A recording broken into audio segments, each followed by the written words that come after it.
This 4th of July is gonna be lit. No, this isn't the Upside Down. Stranger Things Season 3 is finally upon us, and it's gonna be... Finger looking good. But what are we and our favorite retro teens getting into? Well, here is everything we know about Season 3 before the premiere. But first, hit that subscribe button. Don't be rude. Mouth breather.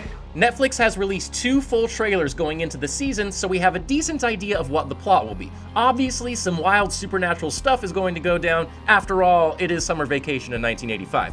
We can definitely expect some fun, lighthearted moments, but it seems like the dreaded mind flayer that was messing with Will's head might not be trapped in the Upside Down like the end of Season 2 had us believing. Are you actually believing this crap? The final trailer not only had Will wondering if they might have accidentally locked the mind flayer on their side instead of in the Upside Down, but a creepy new voice comes into the mix claiming to be looking for a new host, and then comes poor Billy. The group also seems to be battling some more Demogorgon-looking monsters, but it looks like this time they're much, much bigger. The mad scientists behind Hawkins' lab don't seem to be done either, as the trailers have some shots of them most likely ruining everything. Keep a lookout for the Starcourt Mall as a big location in Season 3 as well, because it looks like some pretty gnarly battles, and potentially even the climax of the season will be going down in there. There will be 8 episodes this season, which is the same number we got in Season 1. We also happen to know all of their titles, and some of them definitely match up with some of the assumptions we've made based on the trailers. First is Susie Do You Copy? Second is The Mallrats. Third is The Case of the Missing Lifeguard. Fourth is The Sauna Test. Fifth is The Source. Sixth is The Birthday. Seventh is The Bite. And the finale will be called The Battle of Starcourt. What did I tell you about that mall? As always, things are looking pretty dicey for our characters, and some are probably going to handle the newest developments in Hawkins better than others. Eleven, despite being only 14 years old, is more powerful than ever, as we saw by the end of Season 2, and who's to say she can't get even more so in Season 3?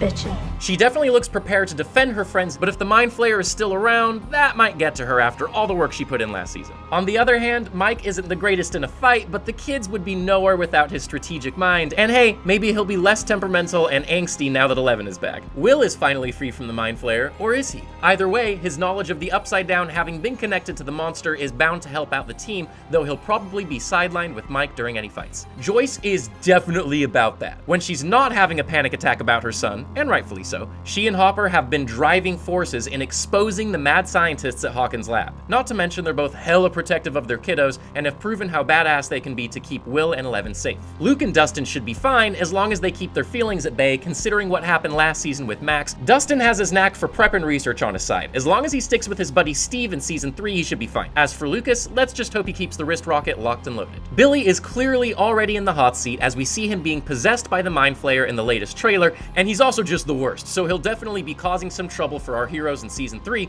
especially his sister Max, but at least she has 11 as her new BFF. Nancy and Jonathan are still going strong in Season 3 as far as we can tell, and we've already seen that they're a pair to be reckoned with. Their investigative skills are killer, and they've proven very useful up against the Demogorgons in the past. They just need to make sure they don't get into anything too far over their heads, again. If they do, hopefully Steve and his nail bat will be right there with them. Plus, we need that comic relief. How many children are you friends with? Season 3 is definitely going to put everyone to the test again, but the showrunners have already confirmed that at least 1, if not 2 more seasons are in store after this. So things can't go too badly for the kids, right? How do you expect the latest season to go down? What are you most looking forward to? Let us know in the comments, and of course, hit subscribe while you're down there so you can stay up to date on all things Stranger Things here at CinemaBlend.